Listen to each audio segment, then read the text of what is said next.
வணக்கம். நீங்கள் இணைந்து கொள்வது நியூஸ் ஃபர்ஸ்டின் காலை நேர பிரதான செய்தியுடன். விரிவான செய்திகளுக்கு செல்ல முன்னர் முதலில் இன்றைய தலைப்புச் செய்திகள். எந்தவித இடையூறுமற்ற விதத்தில் பசலையை பகிர்ந்தளிக்க நடவடிக்கை. இலங்கையில் இடம்பெற்றதாக கூறப்படும் சிறுநீரக கடத்தல் தொடர்பில் விசாரணைகள் ஆரம்பிக்கப்பட உள்ளன. அமெரிக்காவில் நிலவும் பனிப்புயல் காரணமாக சுமார் 615 விமான சேவைகள் ரத்து.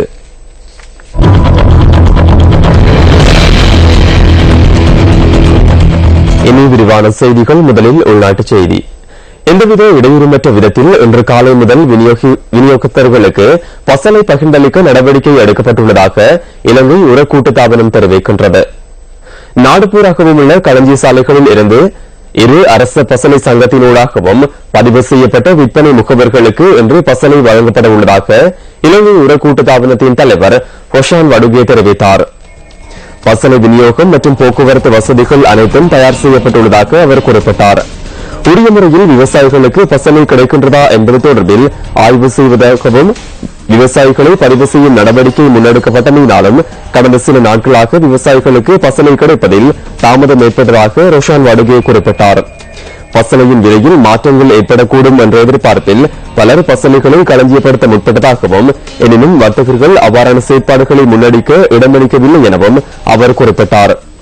விவசாயிகளுக்கு உரிய முறையில் பசலை கிடைக்கின்றதா என்பது தொடர்பில் ஆராய்வதற்காக இவ்வாறான செயற்பாடுகளை முன்னெடுத்ததாகவும், இதன் காரணமாக விவசாயிகளுக்கு பசலை கிடைப்பதில் தாமதம் ஏற்பட்டதாகவும், உண்மையில் பசலைக்கு தட்டுப்பாடு நிலவவில்லை எனவும் இலங்கை உர நிறுவனத்தின் தலைவர் ஹொஷான் வடுகே சுட்டிக்காட்டினார்.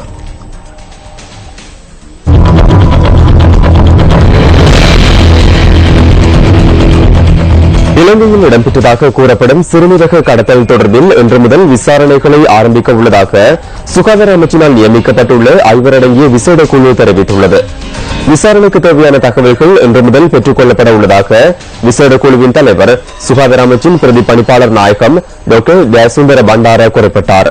இந்த சம்பவம் தொடர்பில் வாக்குமூலங்கள் எத்தனை பேரிடம் பதிவு செய்யப்பட உள்ளது என்பது தொடர்பிலும் தீர்மானிக்க உள்ளதாக அவர் குறிப்பிட்டார்.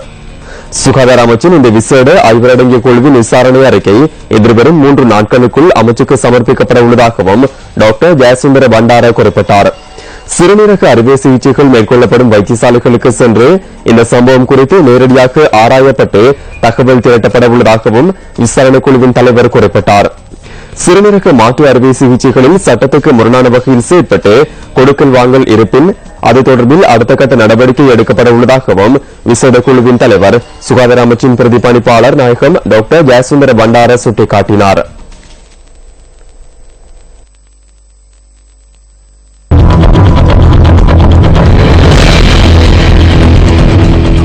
மாத்தளை கொழும்புக்கு இடையிலான நேரடி ரயில் சேவை தடைப்பட்டமை தொடர்பில் பயணிகள் போக்குவரத்து உரிமைகளை பாதுகாப்பதற்கான தேசிய திட்டம் கண்டனம் வெளியிட்டுள்ளது.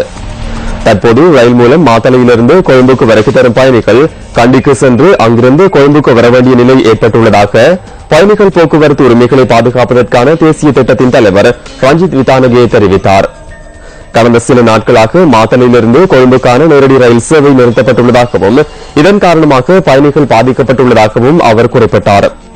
மாத்தளையிலிருந்து கண்டிக்கு பயணம் செய்து அங்கிருந்து கொழும்புக்கு பயணம் மேற்கொள்வதால் பயணிகளின் நேரம் வீணடிக்கப்படுவதாகவும் ரஞ்சித் விதானகே சுட்டிக்காட்டினார். எவ்வாறாயினும் மாத்தளையிலிருந்து கொழும்புக்கான நேரடி ரயில் சேவையின் மூலம் அரசாங்கத்திற்கு அதிகளவு வருமானம் கிடைப்பதனால் இது தொடர்பில் ஆராய்ந்து மீண்டும் நேரடி ரயில் சேவையை ஆரம்பிக்குமாறு இந்த விடயம் தொடர்பில் அரசாங்கத்திடம் கோரிக்கை விடுக்கப்பட்டுள்ளதாகவும் நுகர்வோர் உரிமை பாதுகாப்பு தேசிய அமைப்பின் தலைவர் ரஞ்சித் விதானகே குறிப்பிட்டுள்ளார். மாத்தளையிலிருந்து கொழும்புக்கு ரயில் மூலம் பயணிக்கும் தாம் பாதிக்கப்பட்டுள்ளதாக பயணிகள் சுட்டிக்காட்டுகின்றனர். இது தொடர்பில் போக்குவரத்து அமைச்சின் செயலாளர் நிகால் சோமவீரவிடம் நியூஸ் ஃபர்ஸ்ட் வினவியது. ரயில் என்ஜினின் பழுது காரணமாக மாத்தளை கொழும்புக்கான நேரடி ரயில் சேவை பாதிக்கப்பட்டுள்ளதாகவும், புதிய என்ஜினை பொருத்தி எதிர்காலத்தில் இந்த சேவையை முன்னெடுக்க எதிர்பார்த்துள்ளதாகவும் அவர் மேலும் குறிப்பிட்டார்.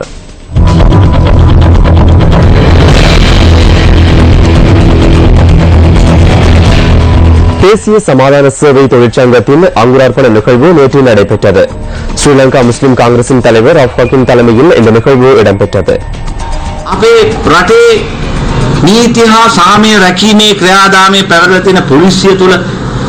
எமது நாட்டில் உள்ள சட்டம் ஒழுங்கினை பாதுகாக்கும் போலீசிற்குள் எவ்வளவு சீரழிவுகள் உள்ளன என்பதை பாருங்கள். ஆனால் போலீசார் எங்கள் மீது குற்றம் சுமத்த முடியாது. சண்டைக்கு செல்வதற்காக நாங்கள் போலீசாரை பயிற்றுவிக்கவில்லை. போலீசாரின் பொறுப்புகளை மறந்துவிட்டனர். போலீசார் எதனை செய்ய வேண்டும் என்பது தொடர்பில் அவர்களுக்கு விளக்கம் இல்லை. පොලිස්කාරය භාරය අමතක වුණා. පොලිසිය කුමක්ද කළ යුත්තේ කියලා ඒගොල්ලන්ට තාම පැහැදීමක් නැහැ හරියට.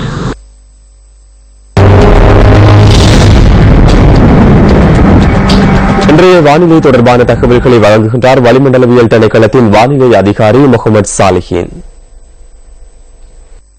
வடக்கு, கிழக்கு, வடமத்திய மற்றும் ஊவா மாகாணங்களில் அடிக்கடி மழை பெய்யக்கூடும். மத்திய சப்ரகமு மேல் மாகாணங்களின் பல இடங்களிலும் காலி மாத்தறை மாவட்டங்களிலும் பிற்பகல் 2 மணிக்கு பின்னர் இடியுடன் கூடிய மழை விருத்தியடையும். இடியுடன் கூடிய மழை பெய்கின்ற வேளைகளில் தற்காலிகமாக பலத்த காற்றும் வீசக்கூடும். பொத்தியில் தொடக்கம் மட்டக்களப்பு, திருகோணமலை ஊடாக காங்கேசன்துறை வரையான கரையோரத்துக்கு அப்பாலுள்ள கடல் பிரதேசங்களின் பல இடங்களில் மழை பெய்யக்கூடும். நாட்டை சூழவுள்ள ஏனைய கடற்பிராந்தியங்களின் சில இடங்களில் பிற்பகல் 4 மணிக்கு பின்னர் மழை அல்லது இடியுடன் கூடிய மழை பெய்யக்கூடும். கொழும்பு தொடக்கம் புத்தளம் ஊடாக மன்னார் வரையான, அத்துடன் மாத்தறை தொடக்கம் அம்மாந்தோட்டை ஊடாக பொத்துவில் வரையான கரையோரத்துக்கு அப்பாலுள்ள கடல் பிரதேசங்களில் காற்றின் வேகமானது அடிக்கடி மணித்தியாலத்திற்கு 50 கிலோமீட்டரிலும் அதிகரித்த வேகத்தில் வீசக்கூடும்.